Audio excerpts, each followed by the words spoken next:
வணக்கம். குழந்தைங்களோட normal development பற்றி பார்த்துட்டு இருக்கோம். மவுத்திங்னா என்ன, குழந்தைங்க விரல் சூப்புறாங்களா, அதுக்கான காரணங்கள் என்னென்ன, அதை எப்படி நம்ம தவிர்க்கிறது அப்படிங்கிறத நம்ம இந்த வீடியோவில் பார்க்கலாம். குழந்தைங்க எல்லா நேரத்துலையும் அவங்களோட கையில் கிடைக்கிற எல்லா பொருட்களையுமே அவங்களோட வாயில் போட ஆரம்பிப்பாங்க. இதை தான் மவுத்திங்னு சொல்கிறோம். குழந்தைங்க அம்மாவோட வயிற்றில் இருக்கும்போதே 29 வாரத்தில் இருந்தே வாயில் கை வைக்க ஆரம்பிச்சிருவாங்க, விரல் சப்ப ஆரம்பிச்சிருவாங்க. சில குழந்தைங்க நீங்கள் பிறந்த உடனே பார்த்தா கூட தெரியும், வாயில் விரல் வச்சுக்கிட்டே இருப்பாங்க.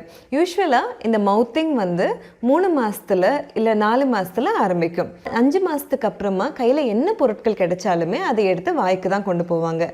இது 3 மாதத்தில் ஆரம்பிக்கிற மவுத்திங் 12 மாதம் வரைக்கும் கூட தொடர்ந்து நடக்கும். இந்த மவுத்திங்கிறது நார்மலான ஒரு டெவலப்மெண்ட் தான். இது ஏன் நடக்குது அப்படின்னு பார்த்தீங்கன்னா, ஆரம்பத்தில் குழந்தைங்களோட விஷுவல் சிஸ்டம் முழுமையாக டெவலப் ஆகாதனால, அவங்களோட பார்வை திறன் முழுமையாக இல்லாதனால, அவங்க உணர்றதுக்காக அவங்க கிடைக்கிற எல்லா பொருட்களையும் உணர்றதுக்காக அவங்க வாயில் போட ஆரம்பிக்கிறாங்க.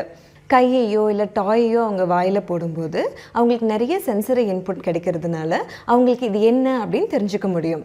வாய் தான் குழந்தைங்களோட ஹைலி டெவலப்ட் நர்வ் சென்டர். இது மூலமாக தான் குழந்தைங்க ஒரு பொருளோட டெக்ஸ்சர் எப்படி இருக்குது, அதோட டெம்பரேச்சர் எப்படி இருக்குது, அது என்ன ஸ்மெல்லில் இருக்குது, அது எப்படி இருக்குது அப்படிங்கிறத உணர ஆரம்பிக்கிறாங்க. அவங்களோட எக்ஸ்ப்ளோரிங் பிளேஸே வாய் தான். அதனால தான் குழந்தைங்க எது கிடைச்சாலும் எடுத்து வாயில் வைக்க ஆரம்பிக்கிறாங்க. இந்த மவுத்திங்க்கு முதல் காரணம் குழந்தையோட பசியாக இருக்கலாம். ஸோ இந்த சமயத்தில் குழந்தைக்கு நம்ம நார்மலாக ஃபீட் பண்ணும்போதே இந்த மவுத்திங் குறைஞ்சிடும். குழந்தைங்க விரல் சப்பும்போது அவங்களுக்கு ஹாப்பி ஹார்மோன் செக்ரேட் ஆகும். இதனால் குழந்தைங்களுக்கு ரொம்ப ஹாப்பியாக காமாக ஃபீல் பண்ணுவாங்க. இது தொடர்ந்து அவங்கள விரல் சக் பண்ணுறதுக்கு தூண்டும். இந்த மவுத்திங்னால குழந்தைங்களுக்கு ஓரல் மசில்ஸ், அதாவது நம்மளோட வாயை சுற்றி இருக்கிற எல்லா மசில்ஸும், நம்ம பேசுகிறதுக்கான மசில்ஸ், மெல்றதுக்கான மசில்ஸ், இது எல்லாமே ஸ்ட்ரென்தன் ஆகும்.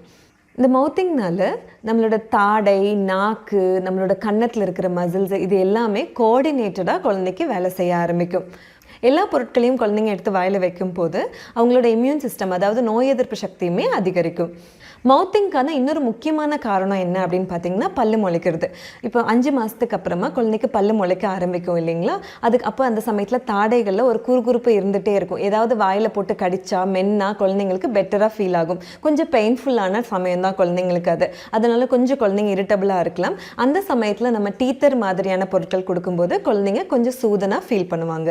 இந்த மவுத்திங் எத்தனை வயசு வரைக்கும் பண்ணலாம் அப்படின்னு பார்த்தீங்கன்னா, யூஸ்வலாக குழந்தைங்க உட்காந்து பொருட்களை எடுக்க ஆரம்பிக்கும் போது ஒரு 10-12 மாதத்துக்கு அப்புறமா இந்த மவுத்திங் ஆட்டோமேட்டிக்காக குறைய ஆரம்பிச்சிடும். ஏன்னு பார்த்தீங்கன்னா, அவங்களோட ஃபைன் மோட்டார் ஸ்கில்ஸ் பெட்டராக டெவலப் ஆயிரும். அவங்களால கையில் எடுத்து எல்லா திங்ஸையுமே மேனிப்புலேட் பண்ண முடியும். அப்போ அந்த சமயத்தில் மவுத்திங் குறைஞ்சு அவங்க கையில் விளையாடுறது ஜாஸ்தி ஆகிடும். சில குழந்தைங்க 2 வயசு வரைக்கும் கூட திங்ஸ் எடுத்து வாயில் போடுவாங்க. அதுவுமே நார்மலான விஷயம்தான்.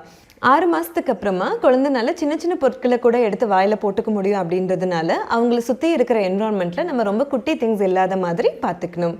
கெமிக்கல்ஸோ காஸ்மெட்டிக்ஸோ பக்கத்தில் இல்லாத மாதிரி பார்த்துக்கிறது நல்லது. குழந்தைங்க அவங்கள சுற்றி இருக்கிற எல்லா பொருட்களையுமே எடுத்து வாயில் வச்சுப்பாங்க. அப்படின்றதுனால அவங்களுக்கு ரீச்சபிளாக இருக்கிற பொருட்கள் எல்லாமே நம்ம அடிக்கடி சுத்தம் பண்ணுறது நல்லது. ஒருவேளை குழந்தை 6 மாதத்துக்கு அப்புறமும் வாயில் கை வைக்கல, திங்ஸ் எல்லாம் ரீச் பண்ணலை, வாயில் எடுத்து திங்ஸை போடலை அப்படின்னா கண்டிப்பாக குழந்தைங்களுக்கு ஏதோ இஷ்யூ இருக்குது. நீங்கள் அவசியம் ஒரு ஆக்குபேஷனல் தெரபிஸ்டையோ பீடியாட்ரிஷனையோ கன்சல்ட் பண்ணணும். நன்றி, வணக்கம்.